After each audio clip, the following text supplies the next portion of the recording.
So I'm driving to Tel Aviv the other day, and I'm trying to finish listening to this 3.5 hour interview and I don't know what else to call it, infomercial for Dr. Michael Brown, which included an hour plus commentary at the end that was, it just felt like somebody was taking a sledgehammer to my soul. It was just so intense. 3 people just yelling at each other for an hour, and with some truth, and then really weird stuff like exposing sexual sin is preparing people to receive the mark of the beast, or that changing a diaper of your own daughter is somehow comparable to smacking a 20-year-old on the butt. It was bizarre. That last hour was bizarre. But as I'm listening, I'm trying to get to Tel Aviv, and I'm listening. I hear my voice,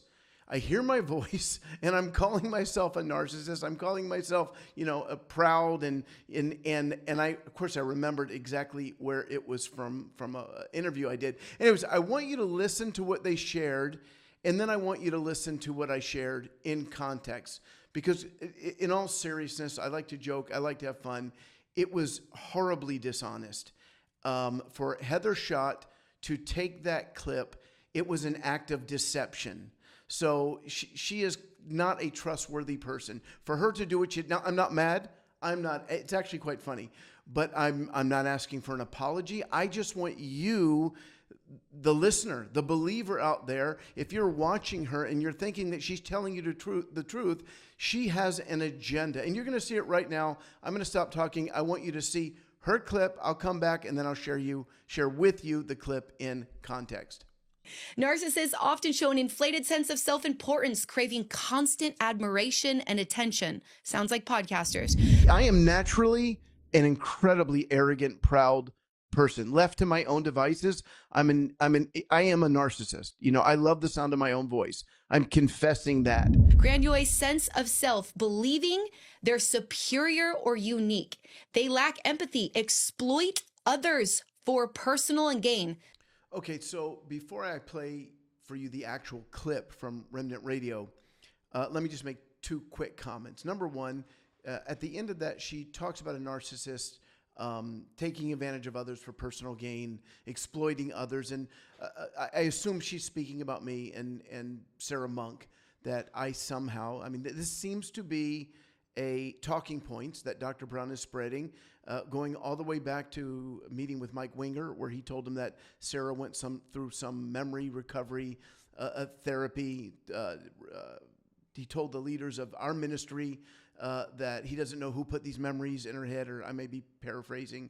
A few weeks ago, Raleigh, Washington, saying that Ron Cantor made it 10 times worse, even though I did not know. She'd already spoken to the Roy's Report, given her full story before I ever even met her.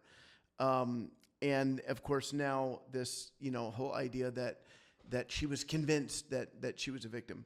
That seems to be their new talking points. It's so dishonoring and disrespectful to Sarah as a woman who has her own story. And so I'll just leave that right there. The other thing is she seems to be demeaning podcasters by calling me a podcaster, and I won't give you my credentials, but I do a little bit more than podcasting. I don't know if she's aware of it, but she is demeaning podcasters on a podcast. She's on a podcast making fun of podcasters. I believe that God has raised up many different podcasters right now for such a time as this, because of people like Heather and Dr. Brown who have massive platforms, and they're using it to promote what based on everything I have seen over the past several months, based on Dr. Brown's emails to me, are lies. And I don't want to go on here because I want to get to the clip of what I actually said. But Dr. Brown said that immediately after I brought these concerns to him, his first email to me, and I was very light, I didn't give any specifics, was that he did hear some crazy reports that had wildly false charges in it about him. And he said that they were, quote, completely untrue. Now, I found out within 2 days from him, as I probed further, that that was a lie. He was lying to me. He was misleading me. They were not completely untrue. So I'm sorry, Heather, if we were passionate to find out what really happened. That's how I ended up meeting Sarah, long after she spoke to the Roy's report. But God is using podcasters to do what New Testament elders should be doing, what you should be doing. What you did, Heather, is that you gave Dr. Michael Brown a platform and softball questions. That is not the role of a New Testament elder. That New Testament elders are supposed to receive accusations and then find out what happened, and then make a judgment, whether it's to exonerate the person or not to. But that's not what you did.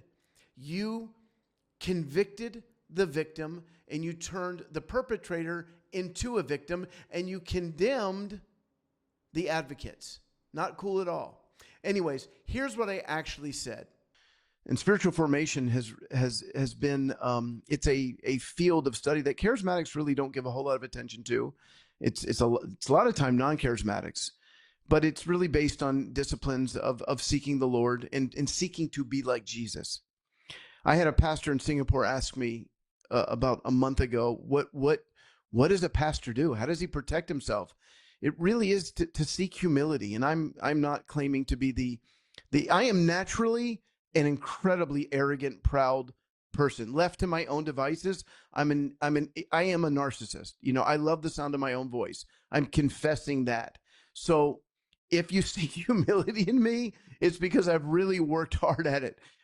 Because it just doesn't, my flesh is stinking gross. And I think that we as leaders, we have to learn humility.